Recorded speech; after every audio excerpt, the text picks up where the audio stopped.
We come in peace.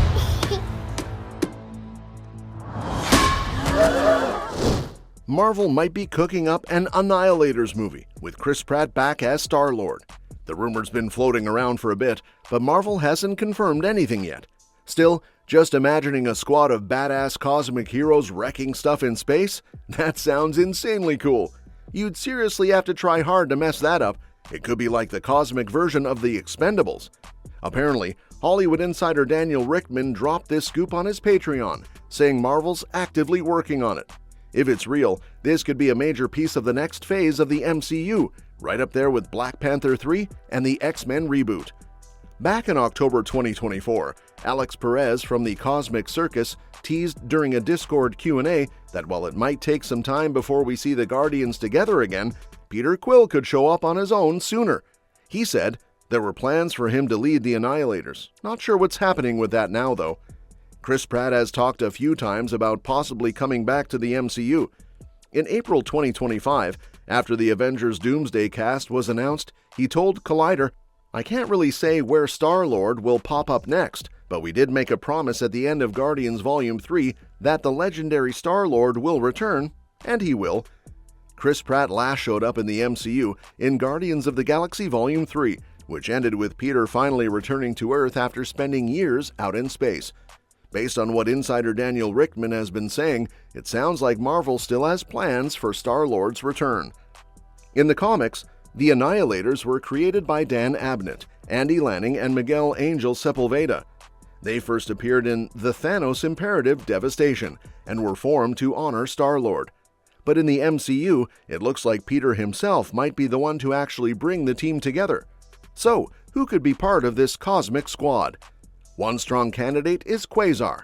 Even though Ms. Marvel's story in the MCU has borrowed some elements that originally belonged to Quasar, like the mysterious bangle, there's still a lot of room to bring him in. Quasar is a major powerhouse in the comics, known as the Protector of the Universe.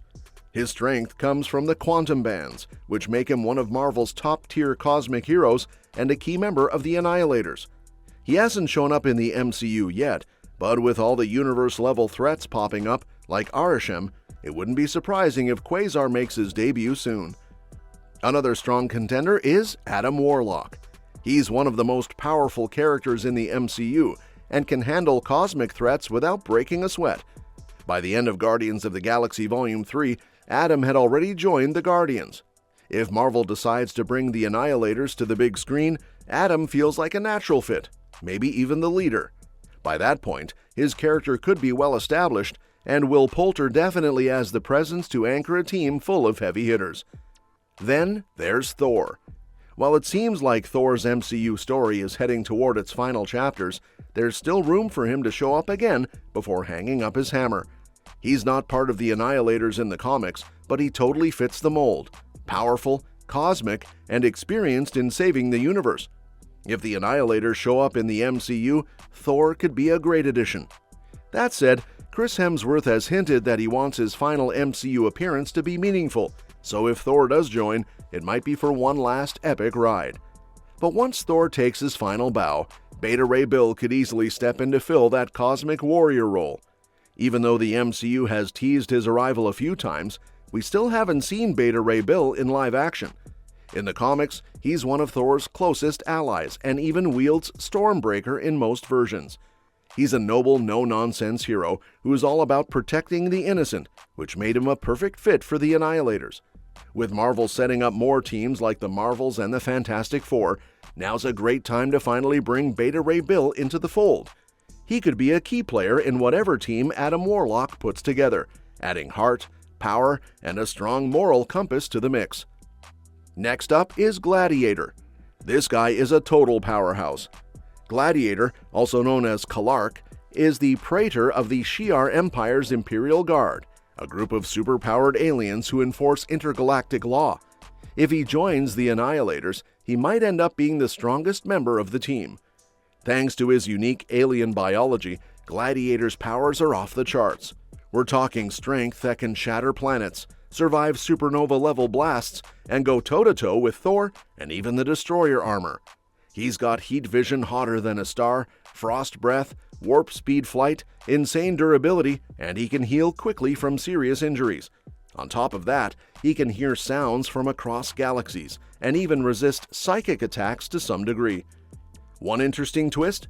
Gladiator's powers are tied to his confidence. The more self-assured he is, the stronger he becomes. But if his confidence drops, so does his power level. He also has one weakness: he's vulnerable to a rare form of radiation. Given the cosmic direction of the MCU and the scale of threats coming, bringing in a character like Gladiator would seriously raise the stakes and the power ceiling for whatever team Adam Warlock ends up leading. Then we've got Nova. There's been talk for a while that Marvel is planning a solo movie or Disney Plus special presentation for Nova, especially focused on the most famous version, Richard Rider. He's one of the last big cosmic characters fans have been waiting to see in the MCU. But with Avengers: Secret Wars and the whole multiverse saga still ahead, it's looking like his debut won't happen until all that wraps up. When he does finally show up, it'd make more sense to plug him into the Annihilators rather than the Avengers. Nova's a natural fit for space missions, and the Annihilators would give him a proper place to shine. And then there's Icon. She's a total wild card. Icon is an Alpha-class space knight from Galador, basically a super elite warrior from a planet known for its badass defenders. She calls herself the greatest of the living space knights, and honestly, she's got the skills to back that up. In the comics, she joins the Annihilators to help protect her home world, and while she's not the strongest one on the team, she definitely has the sharpest mind. She even claims the title of team leader at one point, which causes a bit of friction, but her tactical smarts and confidence quickly earn her everyone's respect. Next, we have the one that could be the most important one, Cosmo. Voiced by Maria Bakalova in the Guardians of the Galaxy Holiday Special and Volume 3, Cosmo's already established as part of the new Nowhere crew. In the comics, she's actually the one who brings the Annihilators together, using Nowhere as their base. A Soviet space dog turned telepathic cosmic asset?